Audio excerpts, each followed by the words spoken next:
and buy new processors for my neighbors, no problem.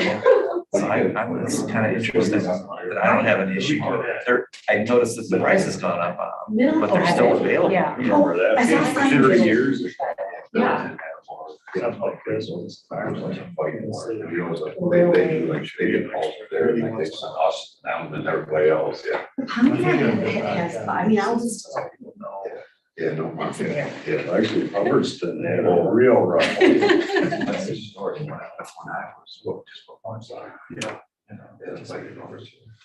All right, let's bring this meeting to order. Jeff, would you take roll for us?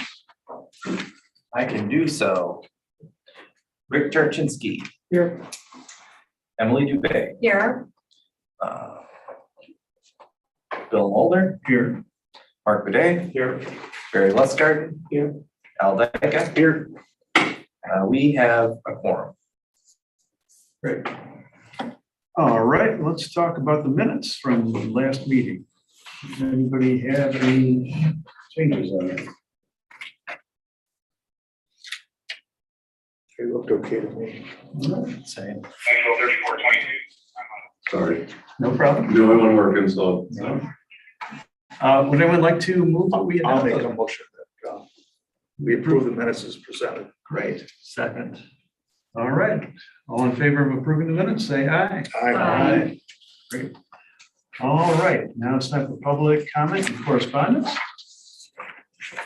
And we have received a letter from resident Sue Winter with a proposal for a plan of action on short-term rentals that she's recommending we take. I see Sue here in the audience. You could tell us about it, or we could talk about how we talk about it and when in the meeting. Would you care to say anything, or would you like us to I mean, I run by could your just letter? say what inspired me to write the letter. Great. And Could you state your Sue name and Winter, address first? State Street, Harbor Springs. Good. Just because I've sort of been, paying attention to the subject for a while and probably being really annoying to everyone. But I'm really happy to see that maybe there's going to be some work done on it. So I thought I would speak up again and just have an idea. And I called Jonathan Shield, who is I think he's half planner, zoning administrator in Charlevoix. I think he's actually leaving very soon, but he pretty much facilitated the whole process there, because I think he's been there for like 4 years. And, I just had a lot of questions about, moratorium and what did you do and did it work and how did you do it? And so he was really informative. So I just was inspired to maybe make a suggestion that Harbor look into it, learn about it. Basically that's really what inspired me. Because I really think, it needs to be just shut down. I think it's a really good idea and it worked well for them.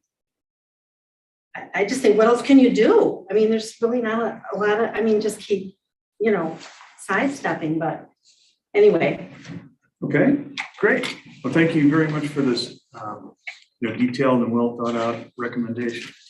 So, commissioners, we could elect to add this to the agenda, maybe third tonight, to talk about the merits of this proposal. Or we could table it. We could,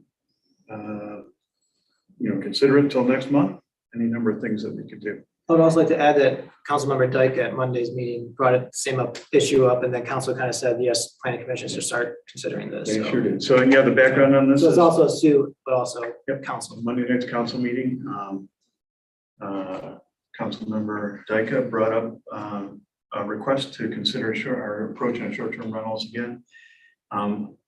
I said that the planning commission had this on our agenda for later this year, that we were going to do a good community conversation when people were here in town. And so really Sue was calling the question to say, you know what, maybe it makes sense not to wait and run that whole thing. Maybe there's an interim step that we should take.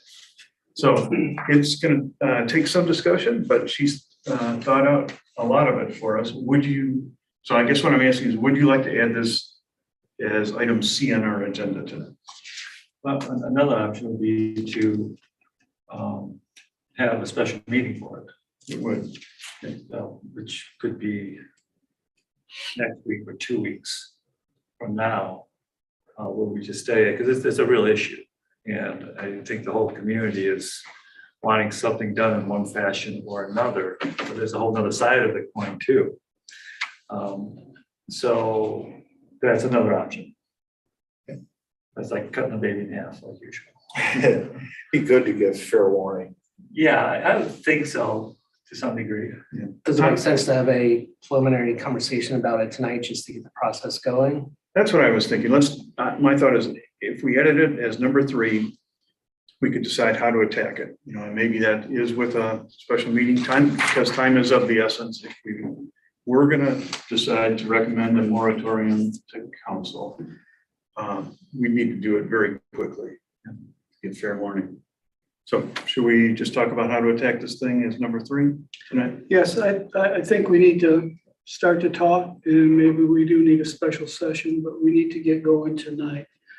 The last time we had public comment meeting, the one I was at, a good 80% of the people were against having short-term rentals. And a lot of problems were mentioned, and there were a few people that rented these things, and they had a good point of view, but I think the majority said they didn't want to. Sue has started a conversation on that neighborhood outlet, and the monitoring I've been doing on it, the majority of people that are against it are local residents. The only ones that are supporting short-term rentals are people that don't live in the neighborhood, live out of town, and have short-term rentals here in town. And they don't want them in their neighborhood, but they think we need to have them here. So I think we need to start to talk tonight. We need to have a special meeting. And we need to move to some kind of resolution before summer starts up. And Chief Kyle is overloaded again with nuisance calls, and we lose our peace and quiet of our neighborhoods. Okay, so I'm hearing consensus to add this as a quick item, Can we- number 3 tonight. Can we do a motion to Yeah. add that to the agenda, please? Yeah. Just so we're on the up and up. I'll make that motion. I'll second that. All in favor of adding this to the agenda tonight, please say aye. Aye. Okay, great. All right, well, let's get into the state of the agenda here. And our first person and first topic is Andrea Jacobs, who is here. She introduced herself last meeting, if I remember correctly. She's the Emmett County Housing Ready Coordinator. Program director, Program director? actually, but I just draft myself pretty much, so. And so her position is partially funded by the city of Harbor Springs. We are contributing to that. And I asked her to come tonight since we had no requests to consider, no submissions. I thought this would be a good learning opportunity. And I asked her if she could just take us through what we know about the housing demand in Emmett County and anything that she could derive about our area specifically. And it'll give us a foundation as we start to attack the zoning code and the other discussions that we might have this year regarding housing. All right, what do we need to know? Good evening. Well, I love this, and I work the Emmett County housing analysis that was done by Beckett and Rader, they did a really great job of that. Having lived a good portion of my life in Harbor Springs and worked part and full-time in many phases of my life downtown Harbor Springs, I know that a lot of the Emmett County statistics don't always feel like they fit quite right in downtown Harbor Springs. So I wanted to be able to have a conversation with you that dovetails really nicely on the conversation that was started last month with the master plan approval. That is really about that place that we find ourselves between a resort community and acknowledging that that's where the money is and that's part of who we are. But what does it feel like to live here? And, you know, evidenced by the conversation that sort of kept circling around last week about the mission statement of really saying like, who are we and what does it feel like here? And who do we want and how do we keep that and how do we preserve it? And, you know, facing the Housing Ready program and sort of the rhetoric around reducing barriers to development and that kind of stuff like that, it's good. And it's a good strategy for the larger region in the communities outside of Harbor Springs. But, you know, Harbor doesn't have room for a big apartment complex. We can't take a big bite out of these numbers in all one chunk.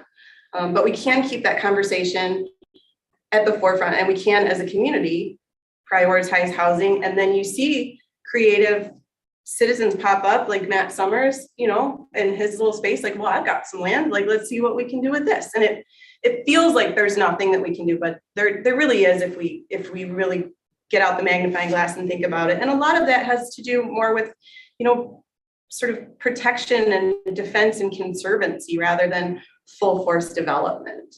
And, you know, those are strategies that other communities that we sort of recognize ourselves in, like Aspen and Vail and Tahoe, you know, these places have been protecting their workforce housing for 40 years or more.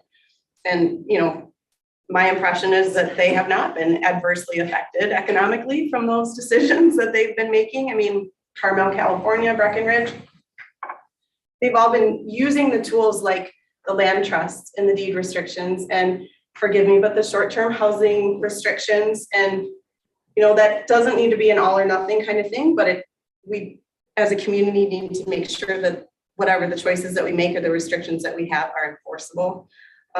So that's a struggle. And I know it is, it's a hot issue. It's really emotional for people, but it's important because it's really degrading, like you said, to the neighborhoods and to the community. So we're coming up to the nitty gritty of going through all of that stuff. You know, once you approved your master plan and attending to the details of the ordinances and stuff, keeping those things in mind. But workforce is a term, a lot of the terms that we hear and trying to identify who needs help and who these people are and what's happening. And I just want to make sure that we know that these people are us. You know, the workforce in the median income, like that's just a metric by which we try to find the person in the middle that's full-time employed and, you know, doing pretty good. That's it. And in Emmett County at large, that's sitting right around for an individual $55,000 a year right now. Okay, fair enough. A Harbor Springs teacher, which we have prioritized in our community. They're some of the highest paid in the state of Michigan, but they fall, the median is right around 47 and the average is about 60. So that 55 number is pretty well suited to a teacher in Harbor Springs. Same for the public safety officers, you know, in the middle. So that 55 number fits pretty well in there for Harbor Springs. So that's well suited to our community. So in 2012, our median income was 50,000. So 10 years ago, it was 50,000. And the home price was about 153,000. So using that 30%, you're at $150,000. So kind of at the affordability range if you're using that 30% metric. That was the last time that it was anywhere close. So 10 years ago, like this isn't, you know, obviously we all know it's been coming, it's not a new issue, but 10 years ago was the last time that those two metrics lined up. So now, 10 years later, it's $55,000, which really doesn't get you much beyond that $150,000 range as far as a home purchase affordability wise, that you're sort of in a comfortable zone with what your expenditure is for your housing. Oh, the price in Emmett County this last month was $349,000. In 49740 last month, it was $479,000. That was the average home price. So you're saying one of these median income people or couples could afford a $150,000 house based on standard calculations, and our average was over 400,000. Yeah, well over $400,000. So So if you take a look at a family of four, so you have two full-time incomes, you're at maybe $72,000 to $80,000. And in a perfect world, which we all know it isn't, but say, no, you don't have student loans and you have perfect credit and everything lines up. Theoretically, you can afford about $2,000 a month or about $240,000 house. So that means your house, but then you have to factor in insurance and taxes and utilities. So that's how you get to that number. That being said, the $240,000 house for a dual income household that's making about $80,000 a year is a $48,000 down payment. So that 20% number that makes typical mortgage calculators work. I don't know anybody. I mean, I know some people have $48,000 in the bank, but they're not us. So if we stretch that to about 120% of the median income, that gets us to that $100,000 mark for a family of four. So maybe you can get a $300,000 house comfortably within that affordability range. But that's $65,000 down in cash. So that lends itself to really questioning that affordability sort of line of thinking to me. And that's kind of where we're at in saying, you know, the target of reality poor and comparatively poor and everyone needing some help here in this stage of like $479,000. You know, but like a normal family home, which has in our recent memory, across from Ace Hardware up there, you know, the Racine's old house is for rent for $2,400 a month for just a regular old family house. It's not big, it's not fancy, it's been improved. So those are the kind of numbers that are just inside of this community. And then, you know, once we've defined these kind of the verbiage of workforce and affordability, then Bill asked me to talk about availability, but also demand. And so you take a look at the availability. It doesn't take very long to do a quick search and see that, say, $250,000 in 49740. Does a safe and suitable home for a family of four exist? In your estimation? Have you seen them recently? There's one, and this was yesterday, so probably on the internet, who knows? They're probably not even for sale anymore. But just as a snapshot, there's one modular on Tower Road, and there's one 756 square foot condo in Trout Creek. That's with around that $250,000 or less range. So, I mean, I could fit my family of four in there, but it wouldn't be comfortable. And then the next closest was Boyne City, East Jordan, Gaylord, Wolverine, Indian River, and Levering. All, you know, well outside of the 30-minute range for a commute. So take a look at the rental market, and it doesn't take long to find that there's no availability there either. So not on Craigslist, not in the apartment complexes, not in the private rentals.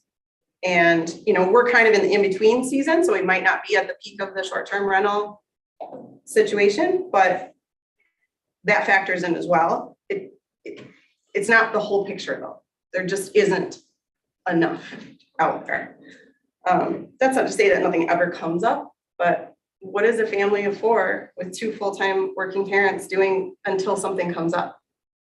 And the answer to that is they're moving away, or they're trying to take a job that they can't take. And that's happening at the hospital. It's happening at, you know, a lot of employers around here. I mean, from hospitality, every industry, where, you know, people accept a job and they look and look and look and look and look and they say, I can't take it. I can't find any place to live. And so on the demand side, you know, Moeller Aerospace, when I was talking to the area chamber on both sides of the bay, you know, the essence that I got from that conversation was that they could easily double their staff based on their market demand. And they're at a standstill. Dasky Plastics is preparing for a 30% expansion, and they're at a total standstill. In terms of NCMC, not being able to hire enough. they can't get anybody up here. They can't, they can find qualified people to offer the positions to, but they can't get anybody up here. So NCMC and their expansion plans with McLaren and their nursing program, which includes, you know, educators, staff, professors, professionals. And can McLaren fully staff their current building and services right now? And the answer is all caps no. So that's great for attracting expansion plans or new workforce, but what about our retiring professionals? The staggering one I heard from NLEA was Honeywell. In the next 5 years, 65% of their workforce is retiring, and they have no way to replace them. And these are engineers. These are, you know, I mean, this just everybody. The full range of people who are already, and good for them, the retirees are not moving away.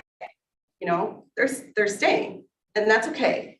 But we don't have any place to fill their shoes economically, and we don't have any place to put them residentially. So what does that feel like as far as our viability long-term? And it's, you know, it's not right downtown Harbor Springs, but if you shrink that down to the small businesses and the hospitality operations that are cutting back on their hours and they're burning out their staff, you know, when you've got one person doing the work of what used to be 6 or 7 people, you know, in the heyday of just like, oh, there's college students and there's international students, and they'll just, you know, throw people in there and see what happens. It'll be great. And it was great, and it was a lot of fun, but it's not anymore.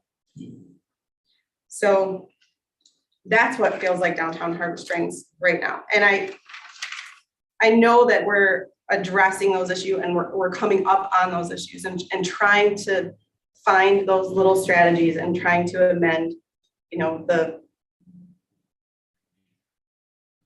things that we can in order to address it. And I just want to make sure that we're always keeping that front of mind, because it's not just a matter of the quality of life for those who want to come sometimes up here. It's a matter of what this place looks and feels like in 10 or 20 years, and whether it's possible to even maintain. Victor, could you go to slide 14?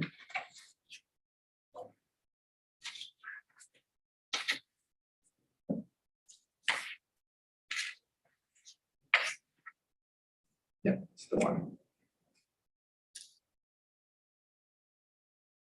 Are there 14? I am on board. This is 14. Oh, I'm sorry. I'm looking at the Figure PDF 14. PDF page number. Yeah. So this is a study from a few years ago that tried to estimate the housing demand all across Emmett County. There's a couple interesting things here that I took away. One is there's demand for almost 2,300 more housing units in Emmett County as a whole. And we don't have data, you know, down to the city of Harbor Springs level, but if we're about 1/25 of the population of Emmett County. So if you took that down, this would say that proportionally, we would have demand for another 90 some housing units in the city of Harbor Springs. That's going to be a stretch. And we only have about 1,200 housing units total today, and about 1,200 people. 2/3 of those are non-homestead. Only 1/3 are homestead. So only 1/3 of our housing units are occupied by full-time or semi-full-time people. The other thing, these two bar charts show that, interestingly, on the one on the left, 80% of the demand is actually for rental. So when we think about housing, we think about purchasing housing, but far more people just need a decent rental and would give anything to have it. 20% are for demand. And, you know, our rental market in the city of Harbor Springs is almost non-existent. We really don't have much at all. And so as we're thinking about the zoning code, and we're thinking about, you know, do we try some approaches that would possibly encourage the building of more housing units or repurposing some housing units that are already here. What I took away is that there is huge demand and that it would, easily be filled if people wanted to do that up with their property. One problem is the cost of building is another problem. Yeah, there's a whole slew of problems. That's for sure. Yeah. Verbatim, what was just gonna come out of my mouth now. It's a lot. Costs, There's a lot. transportation, availability, even aside from affordability, it's just availability, like, even if you've got a great income, you got a great down payment, it's just hard to Right. find someplace these days, so. Right. Yeah, we have problems in spades. But I think part of the problem, well, there is a big problem with housing. The problem that adds to it is the lack of public transportation here. I've lived in resort areas, Santa Fe, Hilton Head, Vail, Aspen. The properties are millions of dollars, much more expensive than here.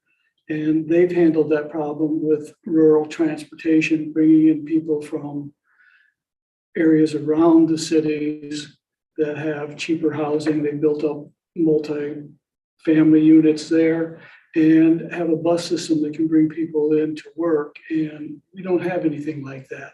Hilton had Beaufort, they had Bluffton and a few other outlying towns. And they had a nice transportation system that met people in all those areas, brought them into town so they could work, earn a living where they couldn't afford, and took them back. And I think with the county starting to look into some sort of transportation system, that would help be a big relief, because in places like Lansing and where property's cheaper, it's more affordable to build and people can afford to live there and come in on a bus and not have to drive For and sure. pollution. For and sure, stuff yeah, like and the that. outlying areas, lend themselves to a little bit more comfort zones as far as some of the higher density, developments and stuff, and fair enough. The transportation is a huge issue.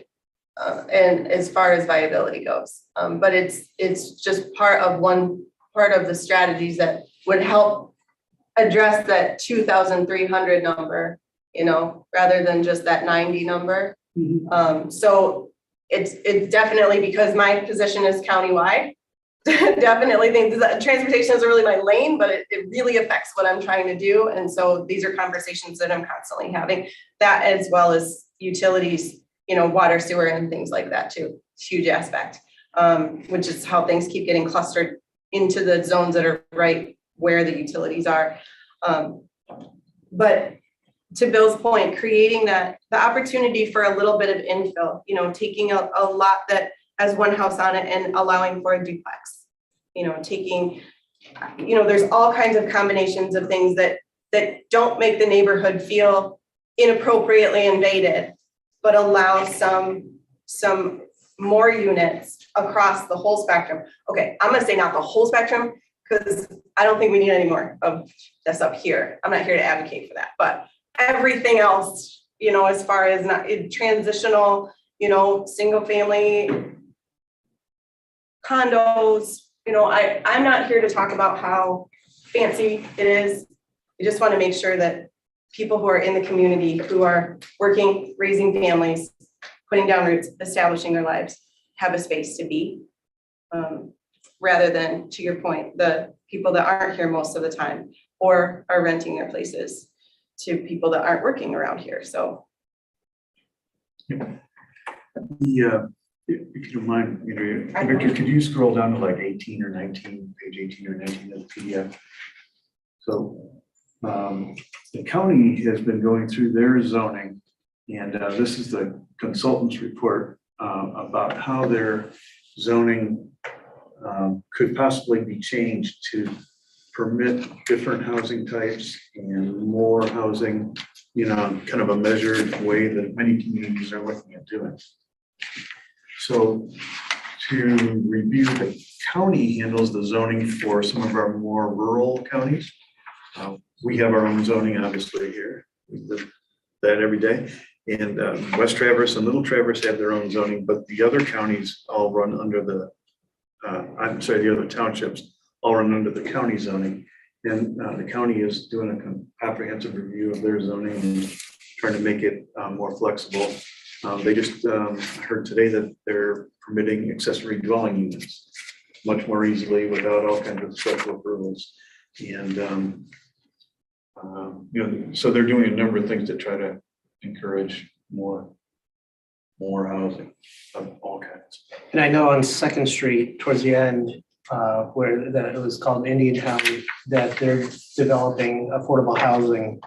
And they're in the process of creating, they already started the process to figure out how they're gonna handle that and already drawing out what that looks like. So maybe something they'll take a look at. as I well. hadn't either. Maybe we'll hear about that soon here. That's fantastic. So, Is it a tribal? yeah, it is. Project, yeah. Yep. Oh, That's well, fine. okay. I was like, yeah, they're making a lot of progress, actually. They're doing great. That's fine. So my one, and I think, Barry had pointed out about the cost of building, but I guess one thing we have to be cognizant of when we are doing any potential changes to regulations or create any policy is that we want to ensure that whatever new housing that we develop or put onto the market or make available to people, and we want to attend it to be focused to certain income people, that we prevent away from people that have this much money from buying up all the things that are this inexpensive, that should be meant for the people who need it, the workforce housing and the people who live here currently.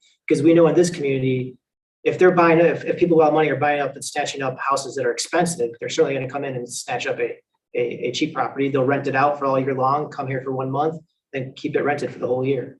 So that's something we have to keep in mind of, what kind of programs and tools we have available if we really are serious about it, to ensure that some of these new housing that's added that is meant for workforce is directed at workforce, if it's possible. And I don't know what that is. It is possible.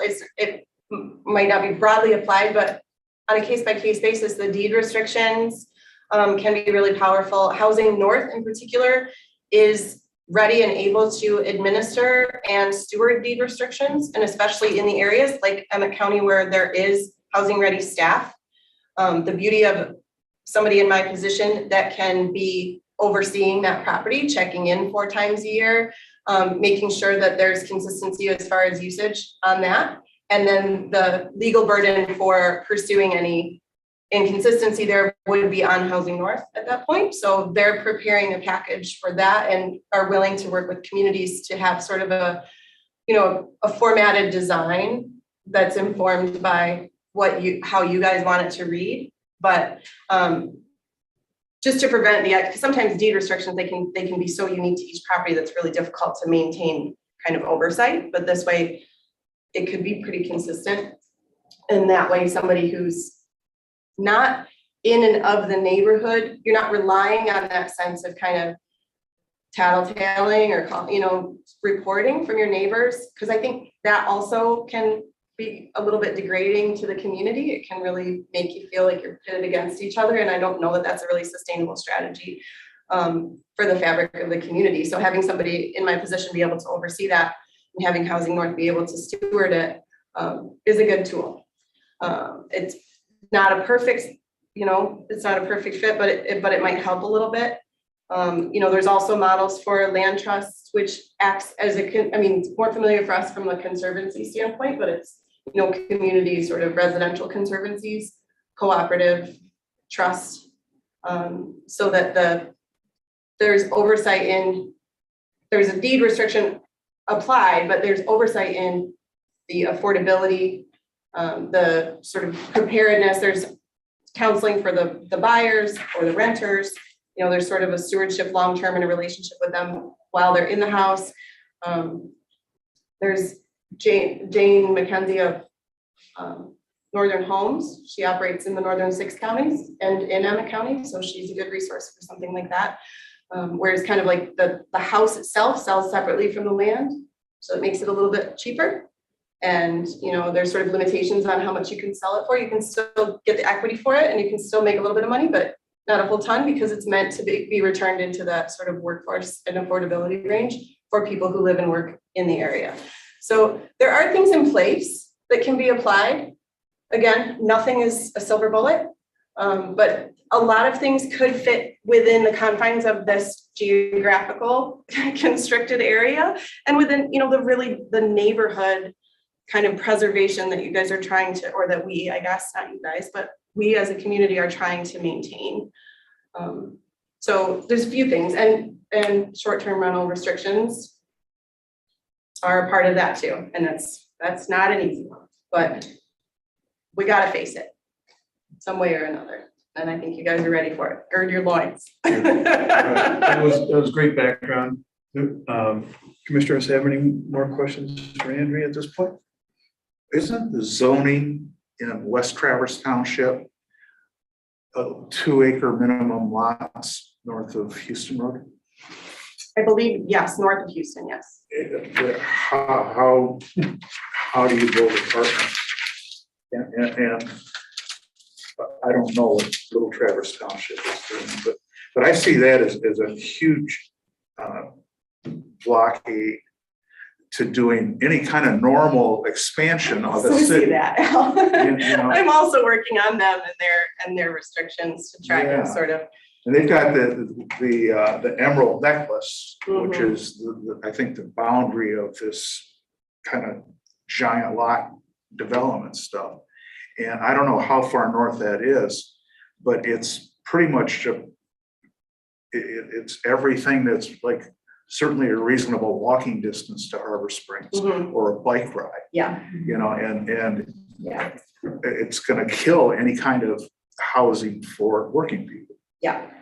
And you're absolutely right. And the townships, especially the townships that are on the edges here, are very important to make sure that they are addressing those issues consistently with the Harbor Springs kind of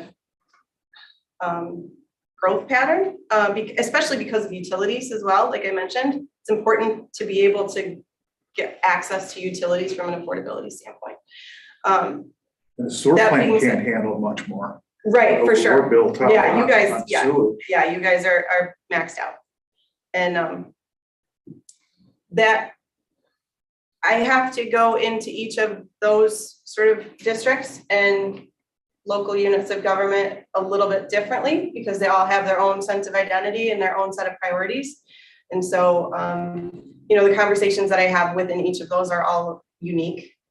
But yes, it matters that they attend to those sort of border transition areas into the township, and it matters that they at least address the need for some development outside of Harbor Springs. Yes, How do you do that? very How do we- carefully, very, very diplomatically, Al. Strongly encourage that they open up their zoning. I believe both West Traverse and North Traverse, they've now retained Becker Raider as their zoning. Yes, Jake counsel. Myers is, Jake, yep, and yeah. I work very closely with So Jake. maybe there's some modernization occurring. This message is going out to like all units of government in Emmett County, and Beck and Rader are the ones who did this analysis, and they pointed out the things in the county zoning code that block development of smaller housing units and more housing units. So hopefully they'll be doing the same thing with their other clients, Which may be us. which may be us too. Yeah. And another thing that occurred to me is, since this is a not solvable entirely in our 1.3 square mile city here, maybe it would be time for a housing conference with us and, the 5 or 6 surrounding townships, and maybe get our planning commissions together and talk about some of these things. And get the county, they've kind of taken the lead, so. Well, think that one through, roll it around. Yeah, I think as you guys start getting into the nitty gritty, the county is a good example. They're setting a good example for some of those areas that might be questionable, or that you can sort of at least take that as a starting place. They've been working on it for a couple of years, but we'll see what it looks like. I think as long as we're keeping it front of mind, and we're making sure that we're having these conversations over and over and over again with not just the year round population, but our summer residents and our resort community as well, because they're not always quite as aware of it. And, you know, they think, oh, yeah, it's a problem, or gee, this restaurant that I like to go to isn't open as much as I would like, but it's important for us to be reaching out at an individual level and making sure that they know what we're facing. And I don't want to be all doom and gloom about it. I just want to make sure that like you said, I don't expect you to be able to attack this whole 2,000 unit thing, but it's important from a community perspective to prioritize what we want this to be, how we want it to feel. That's great. Thank you so much. Andrea is on the meeting circuit, so she's off to Petoskey tonight to spread the word even farther. I am, yes, Yeah. very important amendments for the ADU is happening downtown Petoskey tonight, so. Thanks for the I wanna background. show my That'll support. help us as we consider changes in our zoning code. Really appreciate it. Oh, yeah, I won't stop being right in front of you every time. you All right. do those, so. Good. Thanks, Andrew. Thanks, you guys. Education, thank you. Yes. All right, well, that's an interesting lead into our second agenda item, which is maybe doing a little bit of brainstorming about what our city vision statement could be. And people in our last meeting raised the idea of doing a vision statement, and that was worth pursuing, and so did you. Tonight, I had in mind that we could brainstorm a little bit about maybe some of the aspects that could be in a vision statement. I didn't envision us sitting down, writing it, you know, talking about where the commas go and the periods, but just, you know, after hearing this and thinking over the last month, I wondered if you had any thoughts about what could be included in something like that. This is where you bring up some really good ideas. Well, this isn't a really good idea. It's just, I just was searching around. I took your cue to look at what some other people are doing. And I sort of settled in on Durango, Colorado. What are they thinking? Well, they're quite different from us, obviously. I like Durango as a fun place to visit. They have a lot of, way, way bigger than us, all that kind of stuff. But their approach to it, I thought was very good, where they have what they call the mission, vision, values. Okay. And it's sort of like their framework, the way they look at it.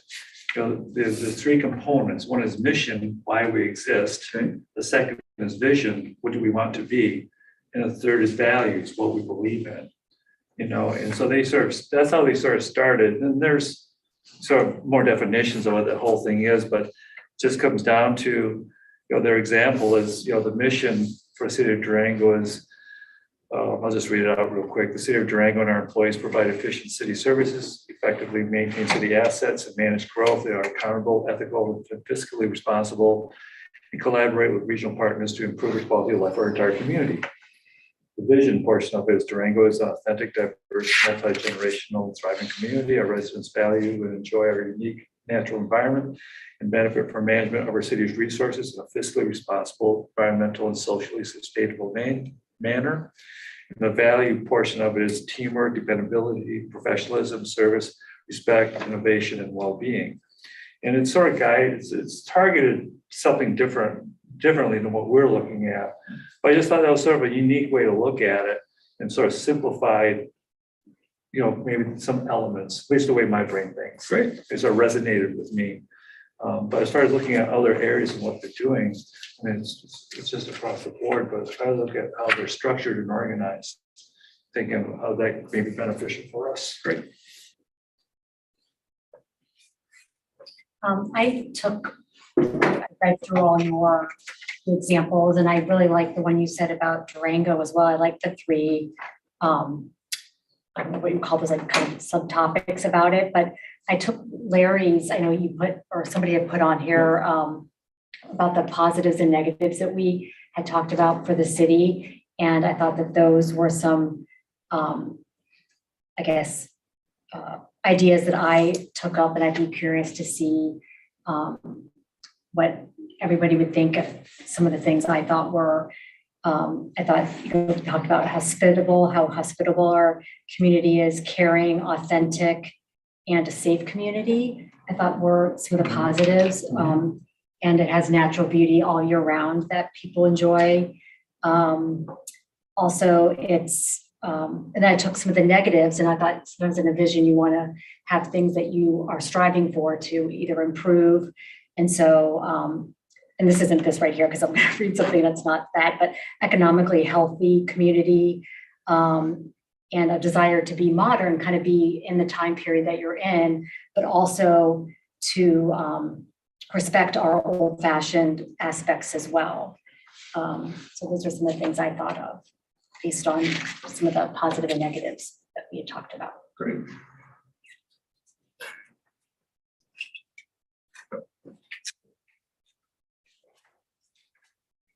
I didn't really give this a lot of thought. I'll follow on this one. But you live it every day, you know it.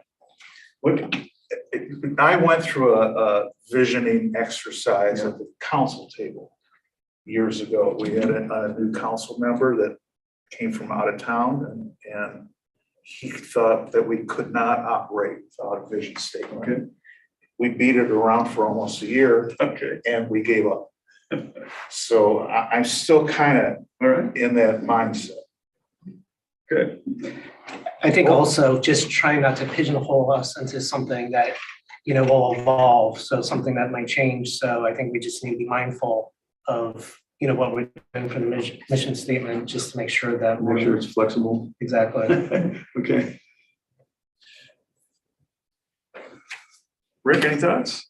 Well, looking over the ones that you had sent, the things that struck me the most were the ones that emphasized feeling of small town community, family orientation, healthy neighborhoods, quality of life, more things to do with everyday people and what it's like to live here. It's not a magical kingdom. You come and play and have fun. It's a place where you know your neighbors and you enjoy each other and you have a good time, and enjoy our natural resources, being a green city with recycling and things like that. So that's what kept coming back to me and what I think Harbor Springs stands for or should stand for. Kind of moving away from being rich person's resort playground and more of down to earth place where school matters, church matters, neighborhood activities matter. And that just seems more Harbor Springs to me than And right, anything else. that's why our family moved here, 6.5 years ago for those reasons. So I think that kind of hits it. Yeah, that's why I moved here. People were friendly. The neighborhoods were nice. It was quiet. And everybody knew everybody. We said hi. One of the things we were looking for when we were looking for someplace to move was you walk down the street and people say hi to you. We lived in Grand Haven. Nobody ever talked to anybody except a bitch chat. People in Holland were the same way. Up here, first time we walked down the street and we're like, hi, how are you? Where are you from? It was great. And that's why we came here. And that's the things we need to keep. It's a small town. We have that small town flavor. We need to concentrate on Harbor Springs vernacular for our architecture instead of all these McDonald mansions and stuff going up, and just hometown. People in the audience, feel free to chime in. We can make this a flexible session. I agree with Rick, everything he said myself. One of the things that was raised last time is the tension between our three kinds of residents or stakeholders. One would be full-time residents, one would be seasonal residents, and the third would be visitors. Anybody have any? I can comment on that. Yeah, sure. So, If that's all right. yeah. We've lived for 30 years, so we have a lot, right in the middle of town, right in the school. And yeah, that is a good thing to think about. And we have all of our houses almost have been replaced with seasonal, they're here for 6 months and they're all wonderful. There's no tension. I mean, they honestly care as much and They volunteer at the garden club, and they make our community. In my neighborhood, they do, and they're wonderful. We hate to see them leave, happy to see them back. I don't think there's any tension at all. I would say the only tension that we have, that I really see, are the short-term rentals.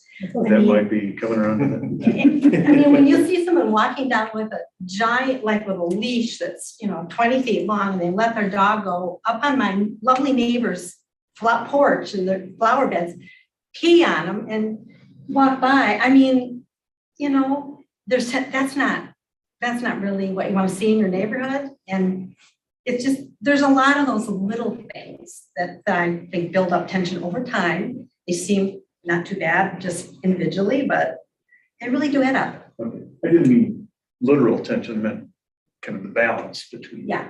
our three constituents. John, you do a lot of thinking about this. Anything that, John, we live it where I Yeah. live. So, what do you think, Mike? Mike or John?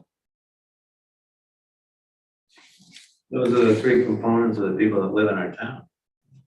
In my experience, I don't see a lot of tension between them. They seem to coexist quite well. Okay, I'm sorry I used that word. No, tension in a broad sense, not animosity. They just seem to coexist. We go from one phase. I mean, okay, my personal opinion, we rent out the town during the summer. People descend upon the town, have a great time. There's a lot of turnover, and then they go away, and we get back to the charm.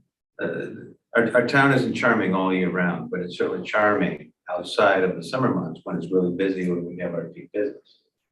I have not had personal experience with issues related to those three entities coexisting in the same space. Whether that's because, well, two of those have been in existence for a very long time. Maybe it's just that third component hasn't grown to the point where it's that significant or not. And that may be our personal experience, just because this varies from neighborhood to neighborhood. And I think the experience is very different depending on where you live. So I guess maybe a better question is, how do we want those three to coexist? Yeah, Well, that's kind of where I was So- headed. The Okay, decisions go. that we're making Bring it together. about the council and the planning commission are gonna help guide where that goes in the future. So it's a good discussion to have. As far as the mission statement, I'm not really clear on what the objective is. So What it's gonna be used here's the for. question I have about a vision. In business, I've sat through too many Yeah. of these planning missions, and it never resulted in anything that I thought was worth all the effort and time to look Yeah, that's what we may at. find. One man's opinion and experience. So in a vision for Harbor Springs, though, here's what I'd like to ask. Would we say our priority is on full-time residents and seasonal residents? Do we go that far and be that explicit, or do we have a statement that says we want to balance all three of our types? And our, I think that those that have invested in this community and built homes, regardless if they're year-round or seasonal homes, are the people I try to represent when I'm working in various boards and commissions. Right? To me, they're the same. They in fact, the part-time residents pay way more than we do to support our schools and everything. So they're equally important. I don't care about the tourists. My business is never dependent on them. If they're a nuisance in my life. No press here, right? that's, I have had some conversations with people that may say, why are we having, events to try to draw more tourists to town? I think local businesses depend on that, and we have to kind of take that into consideration as well. Yeah. I'm not a big proponent for short-term rentals, but it seems like for this community to kind of have the restaurants and the theaters and things like that unfortunately we have to take some of that as well. They survive, I mean, really, it's true that the businesses survive on those 3 months of the year. That's where they make 90% of their money. It's so. a 12-week season. Yeah. That's right. But do we really need to encourage more tourism? It seems like, Why are we worried about the businesses? It's my question. I mean, I like to go to They're part of our restaurants city. as well. Yeah. They're part of our city That's part downtown. of the fair. They are, but, I mean, I don't eat downtown. I mean, I think it's they don't really provide a lot of needs, except for the tourists. I mean, that's just my opinion. That's just the issue I wanted to raise, get you thinking about it. I was curious too, what you think of, I think when you think of Harbor Springs, you think of all the beauty, but it is, I do feel like it's a town of hospitality. You know, that's a big part of the town is people do come, whether you're seasonal or you're, here to rent or just come for the day from someplace else you're staying. I think we have to think about that too. I think it is a big part of the town in a way. Another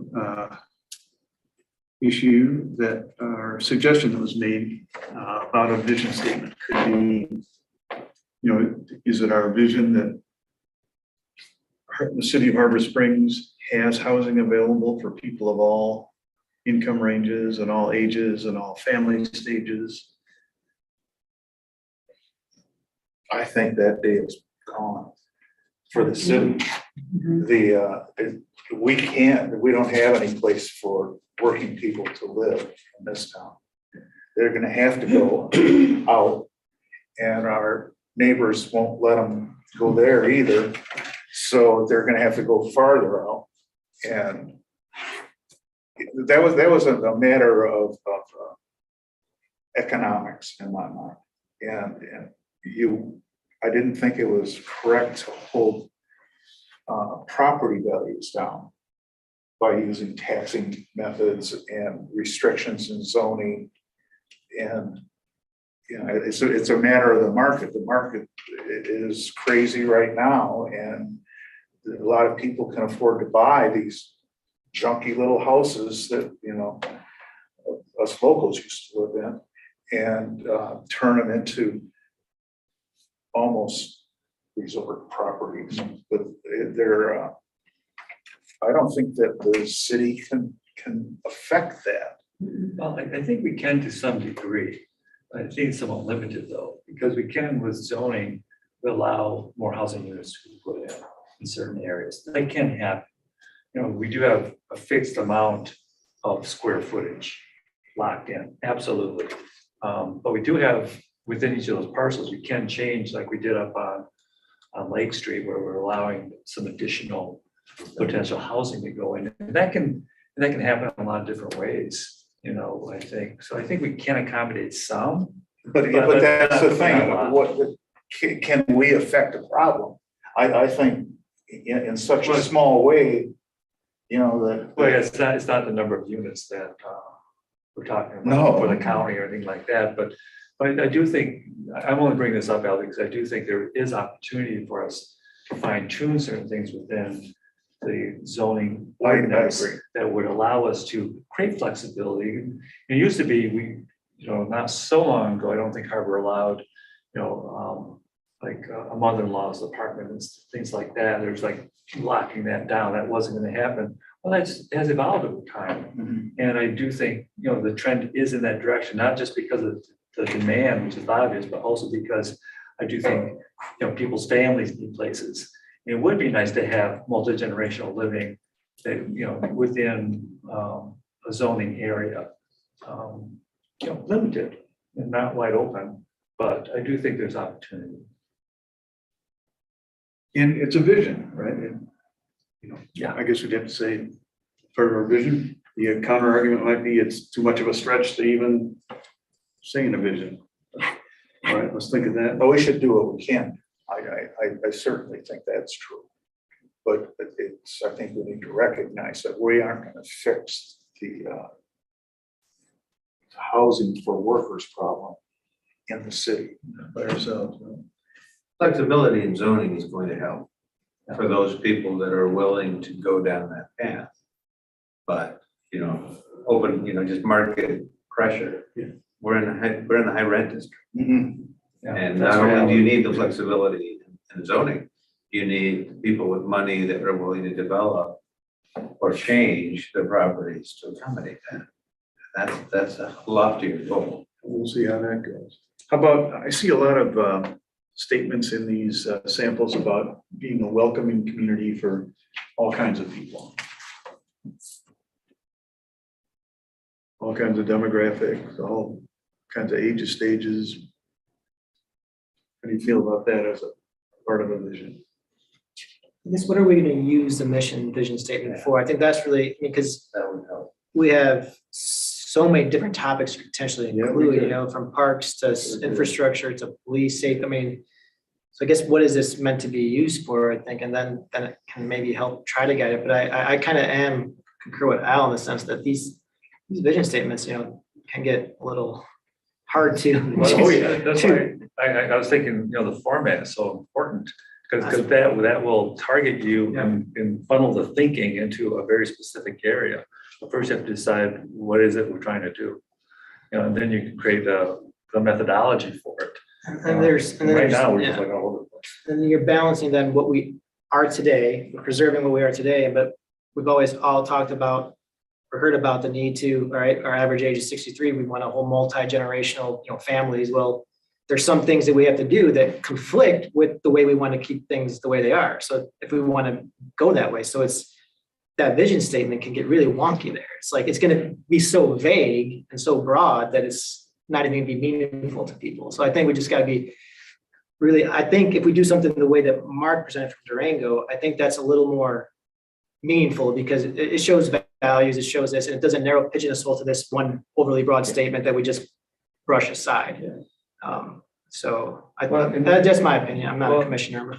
Well, it just, you know, that just caught my eye, you know, I didn't spend the whole, you know, a whole day doing this or anything like that, but it just caught my eye just because it showed how it's applied, you know, like as far as how the city staff, what their responsibilities are, it's very targeted. And that's what I like about it because, you know, I mean, I agree with everything you said, but some of the words I think would require, I think in this type of statement, I think everybody has to have an agreement on what the words mean, even the soft gray words. Because it means different things to different people. And we can stay away from that to some degree. I think that's helpful. But, you know, but the spirit of it is very important. And I think you did nail it. I think one of the reasons it's helpful, I like the Durango way it's done, like I said before, but one of the helpful things about having a vision statement or mission or values is I think it helps the city be accountable and just remind people what our city is about, whether it's family, community. And I think it's just, sometimes I think it gets lost and forgotten, you know, that even you live it, but you might not think about it. And then let's say one of the things is natural beauty, or well, yeah. And then you notice, you know, lots of trees are getting cut down or things like that, where you then as a community, make sure you, you know, focus on some of the things that we know are part of the statement so that things like that don't happen. I think, yeah, so, sorry. All right. Do you like the mission, vision, values approach that Durango used? All right. So to take the next step and not to spend too much time on this, is there one commissioner who would like to just take a shot at mission, vision, values, Durango? Perhaps Emily. To be like, to have a committee, you mean, or just to Yeah, like a come up with committee of something? one. Just Yeah, I'm give happy us to like something come up to with take. something and then see, Yeah. you know, and I'd love to obviously have input and I can, oh, thank you, yeah. Yeah, I mean, we could spend hours and days on this. No, but, I agree, because let's just- everybody has My different, thought is, let's just see if there's something that one person can come up with that we kind of like. yeah, we could and I take can off. tweak from there. I'm happy to do Great. that, Everybody feel okay with it? thank you. Step forward. Start somewhere because we could spend this Sure theoretical could. philosophical discussion for, Absolutely. I love it, but it could add. John warned us on that, everybody warned us on that, Al. Yeah. All right, thank you so much, Emily, for that, for volunteering for that. Absolutely. Voluntold. The OGs. Tell the truth. All right. Everybody take a deep breath. let's Item move over to short-term rental recommendation that Ms. Winter has offered for us. I say one thing before we get too far into this. I have I've shown it before, I have a short-term rental, it's in the business district. Because of that, I'm concerned about, because I make money on it, that I have a conflict of interest. So, well, this is my concern. And so to the board, what I would like to propose is that I participate in the conversation. But if we vote on something, that I don't vote. But I want to know your opinions about that, just because in my mind, I go, okay, we do something, somebody gets really mad, and they start looking at what everybody's doing, and clearly I could be benefiting because now there's a limited number of short-term rentals, and I can charge more money. And so I could see myself being attacked, or a process being attacked. And so that's my concern. Far-fetched to a degree, but I've seen goofy things happen here. Where somebody gets mad and they have the resources to go after you no matter what. So that's my concern. So I just want to get it on the table. I'm willing to do whatever the commission says. I Bill? don't see a problem with that. You have a short-term rental, it's in a business district, that's where they belong. They don't belong in residential districts. And so I don't see a problem with it. Yeah, but if I vote to say I don't want those in residential districts, I can charge more money because there's less demand. Yeah, I can see the Ultimately, conflict there for you. Yeah. But, I don't have a problem with you voting either, but I can see where you. Yeah, well, I'll go with whatever the board Jeff says. has a point of order for us. Well, I just wanted to point out, Bill, you're new. I don't think we've addressed this issue since you've been the chair, but I believe if we look at the bylaws, what it states is that if a member of one of the boards expresses that they have a concern of whether or not they have a conflict of interest, that the board would discuss and arrive at a decision of whether or not Mark should participate in discussion and or vote. Right. So, Okay. so you guys should address that since he's brought it to your attention and make a decision as a board. Thank you for bringing that to our attention. That's exactly the right thing to do. Barry, do you have any thoughts about how this should play out? I mean, my thoughts are, I think he definitely should participate in the conversation just for the fact that he is an owner. So it'd be nice to hear that feedback. As far as the voting piece, I do see a conflict of interest. So I would definitely leave it up to the rest of the board, but I do see the conflict. So I see where Max is coming from. Rick, you spoke, what's your thought? I'm with you. Yeah, I'm happy for him to be part of it, yes, But vote in both. and vote. Okay. Let me double check the bylaws, because I don't know if it needs to be unanimous or not for him to be able to vote the decision. Conflict of interest section, so.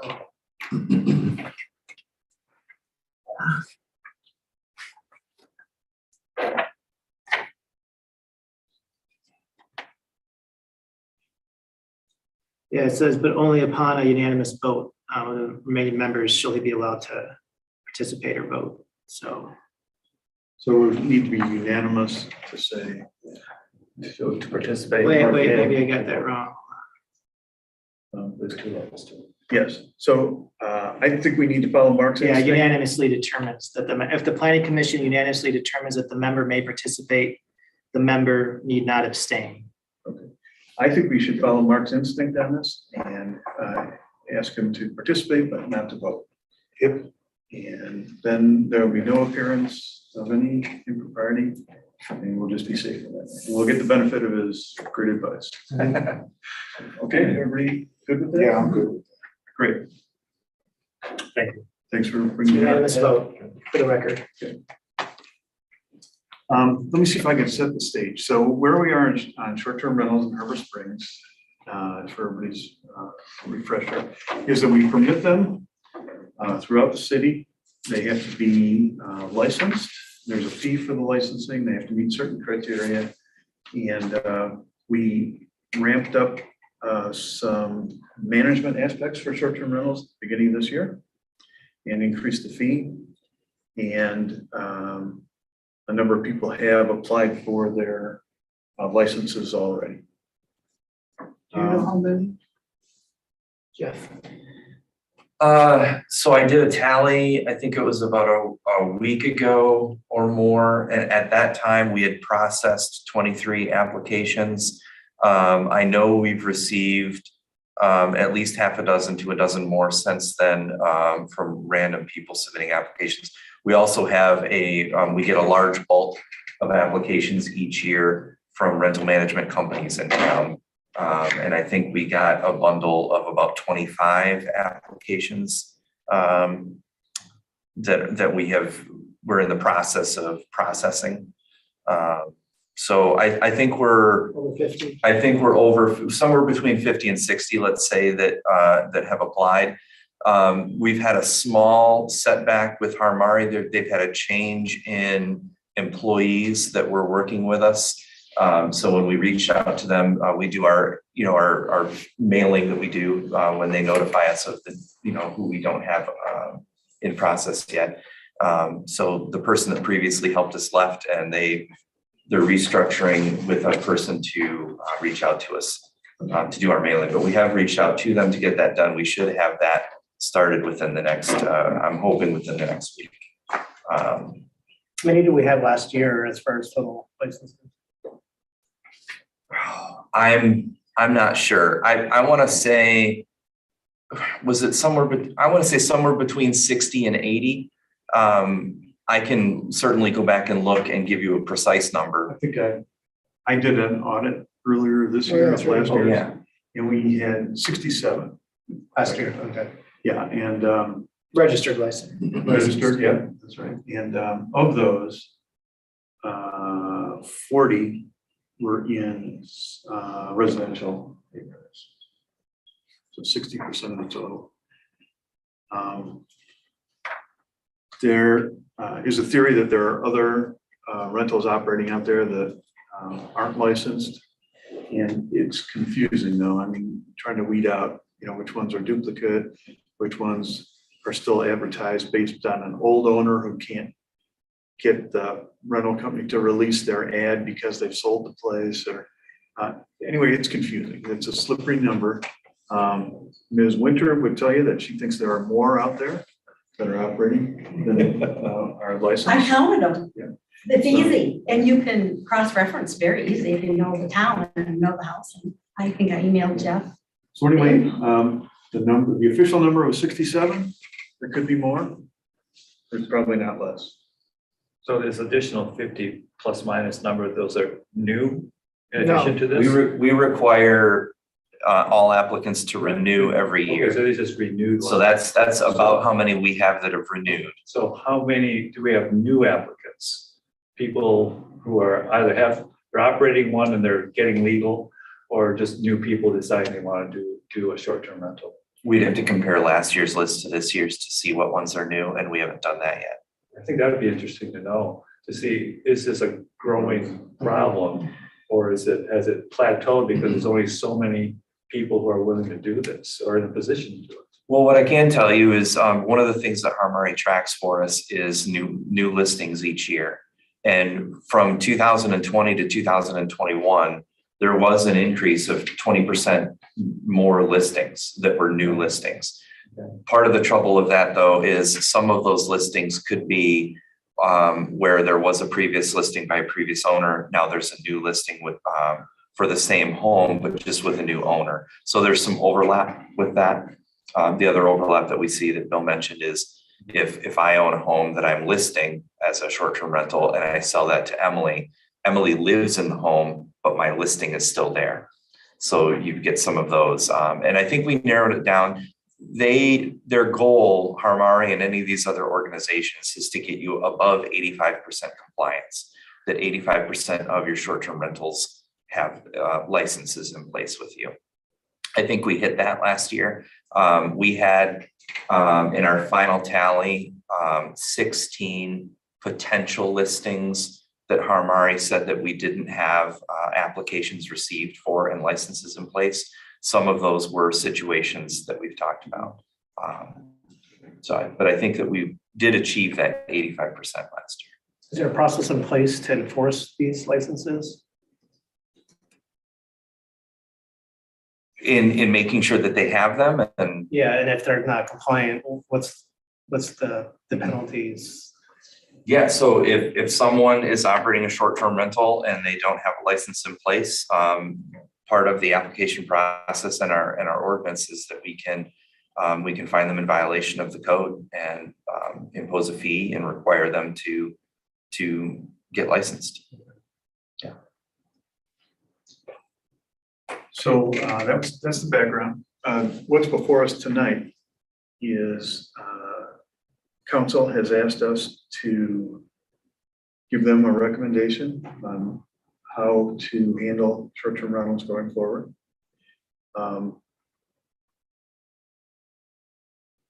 My thought in our plan that we'd agreed to earlier in the year was to do this in a kind of a measured way, throughout the summer. Have another big public meeting, get everybody on board, make sure that no one could accuse us of doing something in the off season so that the majority of residents, property owners couldn't participate and make their voices known.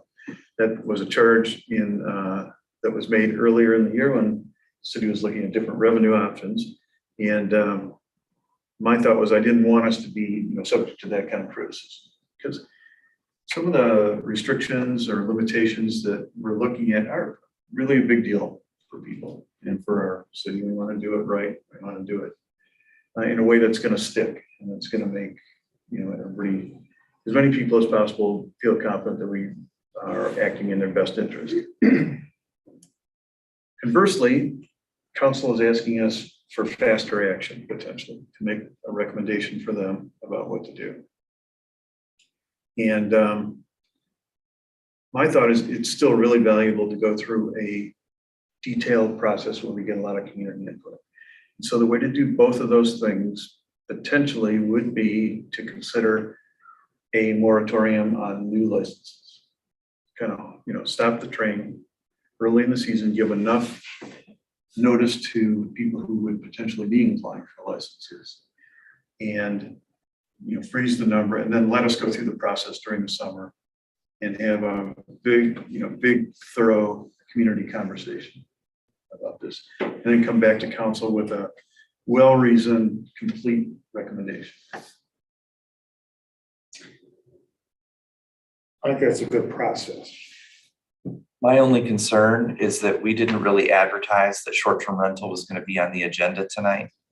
That's right. So there's the limited chance for people to participate in this discussion. That's right.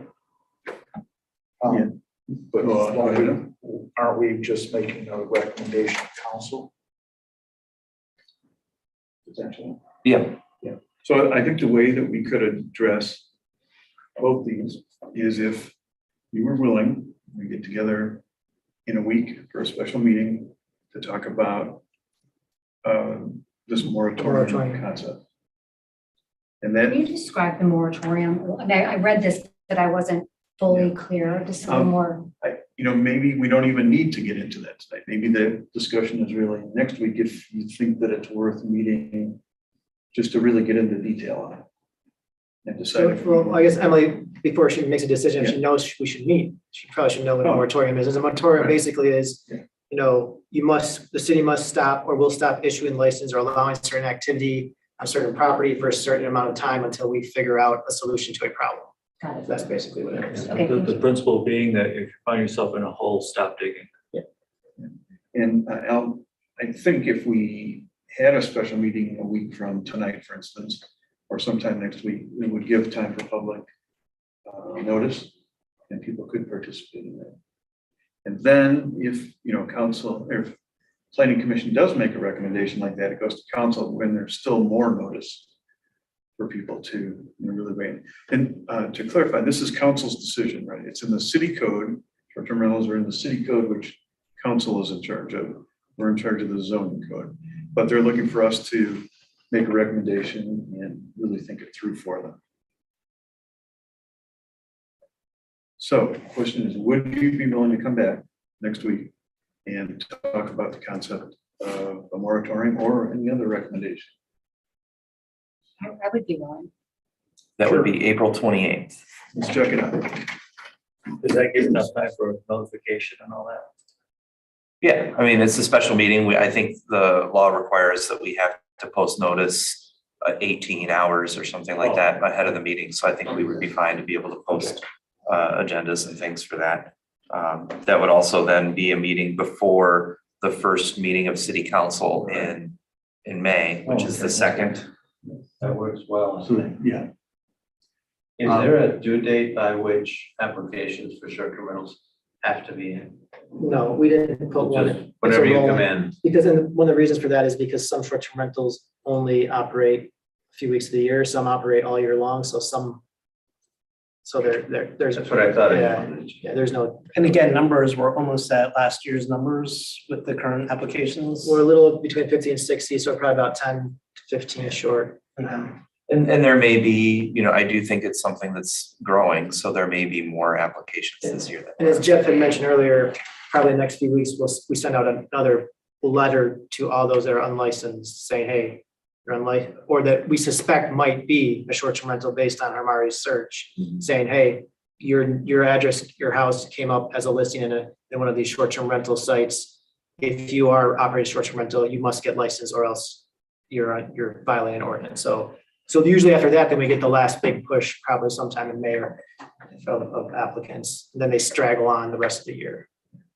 And we have, I think, because we made some changes between last year's application and this year's with the information on it and the fee. So we have some people that submitted an application using last year's information. So we've got probably 5 or 6 that their application isn't finished and complete because we need to get them to fill out the new form or pay the full fee.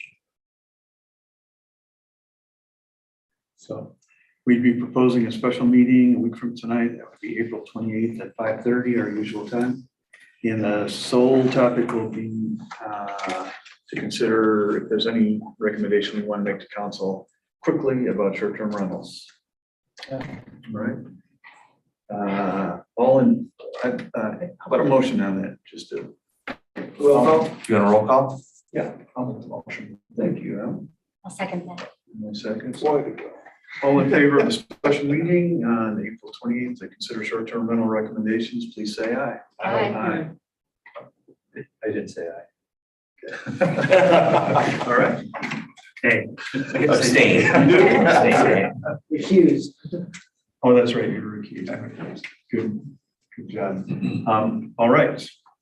Back to wrapping up this meeting. Are there any other topics that commissioners would like to bring to the table? We're gonna be hiring a planning consultant soon. We had an interview with a really good candidate. We had some other candidates that weren't as good, and that one candidate is of Beckett and Rader. So Big Hood Petoskey, and they had excellent presentation. Jeff and I were in that interview. We sent materials over to Bill as a planning chair to review. So I think being that they're a strong candidate, I think they're the ones we're gonna go with. Probably by the end of this week, I'll make a offer out to them to get in some sort of agreement. I don't know if they'll be on board in time to be at the next planning commission meetings for the next May 1. They have to get situated, but I don't know. I don't know when they'll exactly start, but it'll be then. And it's good that they're working with the townships as well, because there's gonna be. That's really good. So we'll be dealing with a big firm. Yes, we'll be dealing with a big firm. Yeah, you should see their capabilities. It's really amazing. Well, Larry came from They're local. a big firm. Yeah. And And you'll have anybody participating in our Monday, April 25th workshop. Yeah, We'll have a chance to meet John from Beckett and Rader. They're actually going to be the ones teaching that workshop, providing that class. Yeah, we'll get a sample. Jeff, do you want to tell us, I'm sorry, let me finish it. Any other topics from commissioners? Jeff, you want to tell us what's shaping up for next month's regular meeting? Yeah, so we have a number of applications for the next meeting. We have 2 site plan reviews, one of them quite large. We have 2 special land use requests that we're going to be looking at. So it will be a longer meeting. With those special land use requests, it does require at least 6 people. So if we can get as many people to attend that meeting as possible, that would be great. With that many things, I was planning on putting on the May agenda. Bill and I talked about starting our review of the zoning code, going through some sections of that, because we'll have gone through our workshop training on zoning stuff. With that many things on the agenda, I'll hold that off until later, so that that meeting doesn't go too long. So it looks like it'll be a busy one. Okay, so get ready for some pre-work on that too. That takes a while. And it's my birthday, so bring me a present. Since All I'm right. stuck here at a meeting. What you asked for. That's true. Any other comments, suggestions, anything that we or I can do better to be more effective for you all? You do a great job. Yeah, Desserts, cookies, brownies. Beer. All right, great. Yeah, just beer. That would be Adjourned. good. Thank you. Thank you.